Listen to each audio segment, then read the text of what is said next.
Hey guys, Dr. Snellgrove here with a quick video on chapter 18. So this starts on page 381, but doesn't really kick off until 382. Although I got to say on 381, there's a pretty funny picture of Brad Pitt with the world's worst stunt double, I think. All right, so I say short video because this is a relatively short chapter, but it does bring together several important things that we have discussed in previous chapters, pronoun agreement, reference, and point of view. And so we kind of hit the ground running on page 382. Each of the following sentences contains a pronoun error. Can you figure out why the pronouns in bold type are incorrect? And so we have one here. The coffee shop usually closes at midnight, but on Sundays, they close at 6 p.m. Now, this is maybe an exception to that rule that I'm always talking about. When I say, hey, say this stuff out loud, very often the incorrect stuff will stand out to you. It'll sound incorrect, but this may not sound incorrect because I know people in my own life that make this error constantly. So why is it an error at all? Well, a coffee shop is not a person. So if the sentence, if the subject of our sentence is the coffee shop, then we would say it instead of they. All right. Now the next one's a little weirder.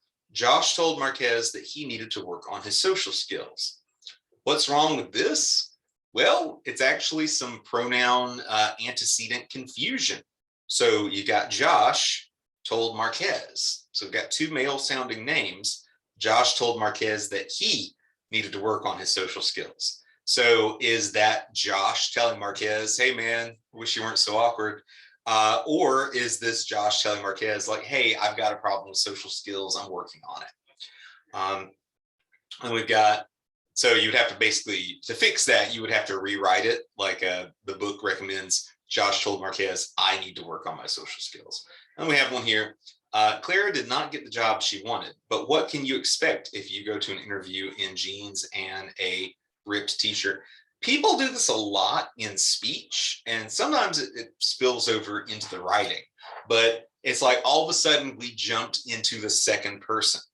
And I'm particularly, sensitive to that is one word for it, because I've joked with my students before, you got to watch out for the accusatory you.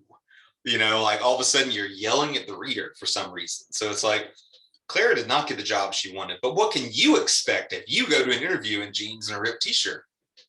But I didn't. Why are you yelling at me? So obviously you would fix that with Clara did not get the job she wanted, but what can she expect if she goes to interview in an interview in jeans and a ripped t-shirt? So yeah, this is pretty straightforward stuff, but it can sneak up on you. And as short as it is, this is one of my favorite chapters because that's kind of what it's all about. Just these little errors that can creep up in your writing and you don't necessarily notice them right away if you're just doing a cursory, once over of your draft. All right, so on the bottom of 382 to the top of 383, they talk about pronouns, pronoun agreement. And they use a word there that I actually used a minute ago, antecedent. And so antecedent is one of those grammatical terms that sounds maybe a little fancier than it is. It's just the thing that comes before the pronoun. So if you use the pronoun he or she, we need to know who that is referring to. So the name of a person, that would be the antecedent for the pronoun. If it helps you to maybe remember that term, I always tell people like, hey, if you ever, do a little gambling, a little poker, a little blackjack, whatever, the idea of ante up, hey, you got to pay to play. You got to put a little money in if you want a chance at winning this pot. So the ante comes before anything else. The antecedent comes before your pronoun. So they have some stuff on 383 to kind of hammer that home. No pun intended, I guess. We got Julian picked up the hammer and put it in the toolbox. It's like, all right, you see the pronoun is it. And there's hopefully no confusion there that he's talking about, or the writer is talking about the hammer. What is it? It's the hammer. We also have Julian picked up the upholstery tacks and put them in the toolbox. So we see them, that's a pronoun. What's it referring to? Upholstery tacks. We have a clear antecedent there. We've also got Julian picked up the measuring tape and the staple gun and put them in the toolbox. Okay, so we got another them pronoun here, but we can see what it is referring to in each case.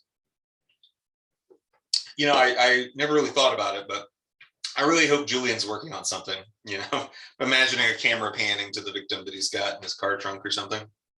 All right, so bottom half of 383, we get into problems in pronoun agreement. So, you know, pronouns are pretty simple, you know, on paper. You know, the idea of pronoun antecedents, pronoun agreement, all of this is simple on paper, and then maybe not so simple when it comes to pulling it off. So let's look at some examples here. All right, one of these is similar to something we already talked about. Sarita went to the post office, but they were already closed. Well, even though many of us, including me, are guilty of doing this in speech, post office is an it. It's not a they. It's not a person or people by itself. So we would say Sarita went to the post office, but it was already closed. We got Travis ate the cookies, even though he knew it wasn't good for him. All right, so this is a fun bit of confusion here. So we've got he ate the cookies, even though he knew it wasn't good for him. Well, cookies is plural, right? So we have to, Travis ate the cookies, even though he knew they weren't good for him, right? Or I guess you could reframe this, and your book says this too, even though he knew eating sweets wasn't good for him. But just the way it's initially phrased, that even though he knew it wasn't good for him, it's like, no, it doesn't, your sentence didn't make that sound, talk about eating in general, talk about cookies in particular. So you need everything to match. All right, and we can look at some exercises briefly on 384 here. All right, so we've got making pronouns agree. So number one, the tenor had a rich, strong voice. It or they filled the small auditorium without the aid of a microphone. And oh, this is maybe more of a curveball than the book intended, because you need to be clear on what is the antecedent here. If you think we're talking about the person, the tenor, you might be tempted to say they. You know, that's something we do a lot now, not necessarily assuming someone's gender or pronouns or anything like that. But look, the tenor had a rich, strong voice. It filled the small auditorium without the aid of a microphone. You know, and this is another one where you can kind of figure it out with context clues, if nothing else. You know, even if the tenor is a really big boy, chances are that their body did not fill the small auditorium. So we got to be talking about their voice instead. All right. Number two, Sophia is prone to migraines, but she has found that avoiding caffeine and chocolate keeps it or keeps them to a minimum. I gotta tell you, Sophia, I am not down on avoiding caffeine. But in all seriousness, we have to look back at, all right, what is she talking about? Migraines, plural. So we have to say keeps them to a minimum. All right. My mother likes to shop at Barton's because it is or they are locally owned. Y'all know this by now. This is our third rodeo with this one. We got to say it is, because Barton's is a shop name. And it's all about the sentence construction, right? Like Barton could be named after a person, you know, so somebody in this town might be like, hey, I love the Bartons and they are coming to my restaurant later. You know, yeah, if you're talking about the people, you'd have to go with they. But here we're talking about the shop at Barton's because it is locally owned. All right, number four, Sanjay lost a driver's license last week, semicolon. He will need to have it or them replaced soon. Okay, well, this is kind of straightforward, right? It has to be it. You know, there's nothing in that sentence we could even confuse as needing a plural pronoun. All right, and then last one here. As raindrops drummed on the roof, Mallory was lulled by its or their hypnotic rhythm. All right, so this is just a classic, like you got to be careful on what you're referring to. You might say it's because you're looking at the word roof, but that is not, you know, the roof is not making the hypnotic rhythm. The roof is receiving the hypnotic rhythm. What she's talking about here are the raindrops. As raindrops drummed on the roof, Mallory was lulled by their hypnotic rhythm. All right, so the next section here, pronoun agreement with indefinite pronouns. All right, so this is just a friendly reminder, and I think we may have covered this in a previous chapter, but the following indefinite pronouns are always plural: both, few, many, several. So there's no scenario where you would say like both is, many is, or something like that. They're always plural, full stop. But then they have some stuff at the very bottom of 384. The following indefinite pronouns can be singular or plural depending on their antecedents: all, any, most, none, or some. So what are we talking about here? You look at the top of 385. All of the pines were cut down because they were diseased. Okay, so all is a plural in this sense because what are we talking about? The pines. All the pines were cut down. So we got plural, plural, so we have to use the plural of they. They were diseased. But then, right beneath that, we ate all of the noodle soup in one sitting. It was delicious. So we got the word all again. What is it actually talking about? Soup. It's talking about a singular thing. And so we end up having to use a singular pronoun. It was delicious. All right. Here's another example. None of the children seemed afraid as they came forward to pet the boa constrictor. That's because we're all ready to die. We're in the hell world. I think they misunderstood. In all seriousness, all right, none of the children. All right, the word none is a plural. You can tell because it's modifying or describing children, which is a plural. So when we use our pronoun, we have to use they. But right beneath it, we have none of the coffee had been drunk, but Karen threw it away because it was starting to look like sludge. Gross. All right, so you've got none there, but it's a singular. You can tell none is singular. Coffee is singular. None of the coffee. So Karen threw it away because it was starting to look like sludge. So this is pretty straightforward stuff. And then if you want to have a little refresher, in the middle of 385, they have hey, here's indefinite pronouns that are always singular. This one we definitely did touch on in previous chapters. Words like anybody, anyone, everyone, everybody, nothing, nobody, someone. These are always treated as singular. And I mean, most people don't have trouble with that, but it is a little weird when you think about it. When you say everybody is here. So I'm talking about everybody, but I'm talking about them as a singular entity. All right. So moving on in the book. I mean, page 386 is trying to be helpful, but it's really just spinning a lot of words to tell you it is dealer's choice on how you approach pronouns and gender. Now, that's not talking about gender identity, but literally like somebody, well, let's just dive into it. We can look at this. Like, here's an example. Nobody has received their grades from the last term yet. A lot of people construct sentences like this, and they do it for a pretty simple reason. They don't necessarily want to say, nobody has received his grades or her grades, so they go with their grades. But what's the problem with that? Well, nobody, as we have established, is a singular indefinite pronoun, and they, or their in this case, is plural. So we need to reconstruct this in some way that is grammatically consistent and as gender fair as you do or do not want to be. And I say as you do or do not want to be because if you look on the middle of 386, it points out it may sound weird, it may feel weird even to write it, but there is nothing grammatically incorrect about saying nobody has received his grades from the last term yet. Nobody has received her grades from the last term yet. At the end of the day, you're the writer. If you want to choose a gendered pronoun and stick with it for consistency's sake, that's great. Now, solution number 2, they throw this out here. It's always an option. I am glad the book pointed out that this can be a little awkward, especially if you keep doing it, but you can just say nobody has received his or her grades from the last term yet. So that's kind of a classic. I'm fixing it by covering my bases here.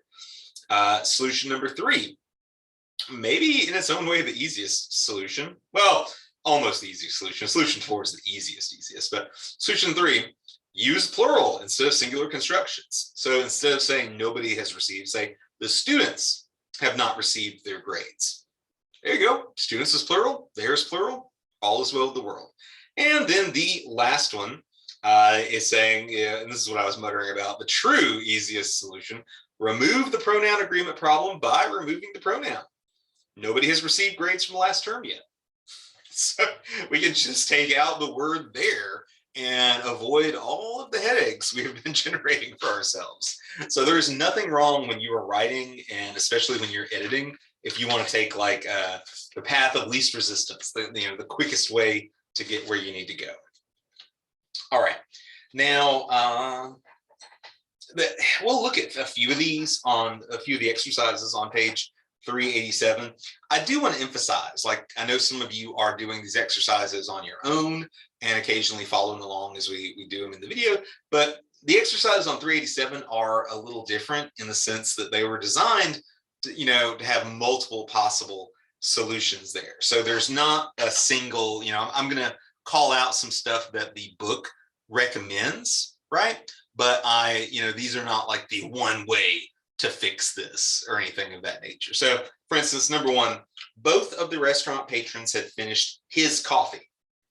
Okay, well, we've got both, which is always treated as the plural, so we can't say his coffee. So we could say both of the restaurant patrons had finished their coffee. Number two, I do not agree with you, but everybody is entitled to their own opinion. Here's one. I mean, you probably hear that phrase once a week. It is grammatically incorrect. Why is it grammatically incorrect? You got everybody, which we've established is a singular indefinite pronoun, and then everybody is entitled to their own opinion. So we go from the singular to the plural, which is incorrect. Instead, we need to do the, hey, everybody is entitled to an opinion would be one way to fix that. Okay, let's see. Here's another classic one. Someone left their cell phone on the counter. We say stuff like that all the time because we don't know, say, a gender of the person who left it. But someone is singular, there is plural. So grammatically, we need to fix that. One of the easiest ways to do that, just someone left a cell phone on the counter. Instead of someone left there, just someone left a cell phone on the counter. Let's see. Here's another one. I feel like these are all variations on theme, but number four, nobody on the Titanic realized that the trip might be their last. Okay, it may not sound incorrect, but nobody is singular. There is plural. So we need to figure out what to do. And this is one of those ones where you could say the trip might be his last, her last, his or her last, and so on. Okay, I think that's enough on there. So we'll move on. So page 388, we start getting into pronoun reference issues. And pronoun reference issues are pretty easy to spot, at least I think. I hope they're pretty easy to spot, because it means that you've got a pronoun, but we don't have a clear antecedent to let the reader know what the hell you are talking about there. So let's look at an example. When I went to the bank to cash my check, she asked for 2 forms of identification. Who is she? Mary applied for a scholarship, but they said she didn't meet the requirements. Who are they? And I often compare grammatical problems to, people just coming up to you and having a confusing conversation. And this is another example. Can you imagine if somebody comes up and you're like, I can't believe she did that. What's your natural question? Who? Who are we talking about? Well, that's going to be your reader's natural question if you drop in a pronoun and we don't have a clear antecedent to tell us who you are referring to whom you're referring, if I could play off a previous chapter. When I went to the bank to cash my check, the teller asked for 2 forms of identification.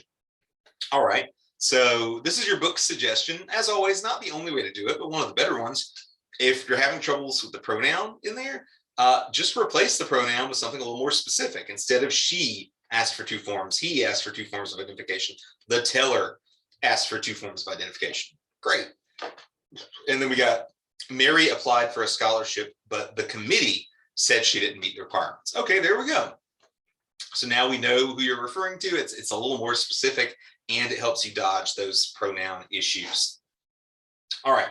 Now, 389 they get into what's arguably a more common issue, at least something that I think you're likelier to run into, which is, hey, we've got two words that could both be, two or maybe even more words that could be antecedents to what you're talking about. So which one is the true,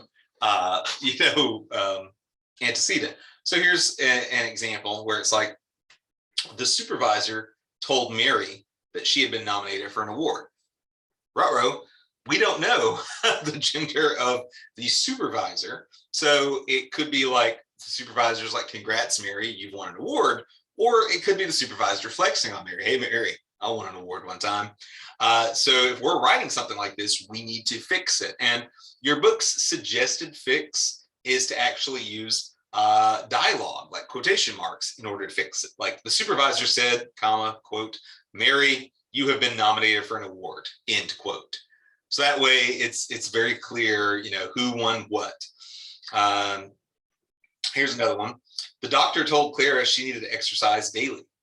So is that the doctor, Clara, here's my medical advice to you? Or is it the doctor like, oh man, getting out of shape, I need to exercise every day? So once again, the book's suggested thing is to, hey, the doctor told Clara, comma, quote, you need to exercise daily.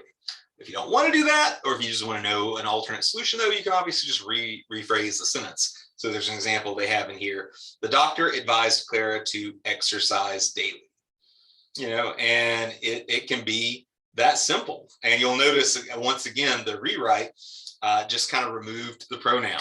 So I like that the book in this chapter emphasizes that, sometimes if the issue is you're having a lot of trouble with a pronoun, like what can I do to fix it? Sometimes just take the pronoun out.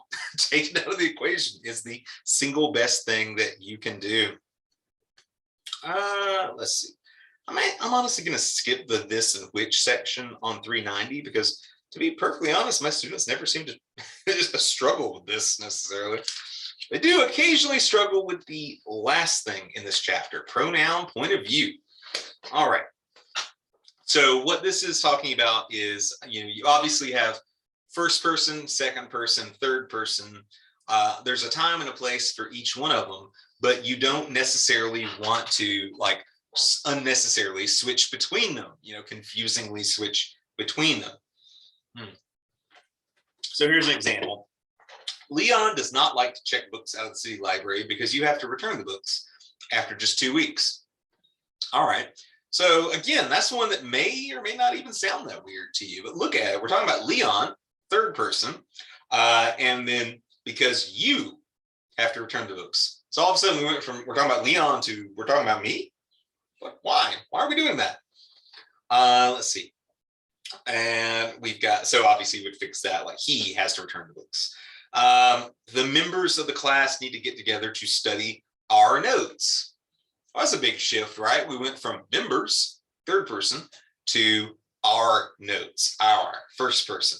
So it's like, hey, just keep it consistent. The members of the class need to get together to study their notes, if you want to keep it third person, or we need to get together to study our class notes if you want to keep it first person. So exactly how you construct the sentence is up to you, always. The most important thing, though, is consistency, because consistency is the key to clarity. But yeah, that's about it. Y'all know the drill. If you have any questions at all, feel free to email me. Feel free to text me at 863-835-2399. Yeah, that was me blanking on my own phone number. And y'all have a good one. Bye.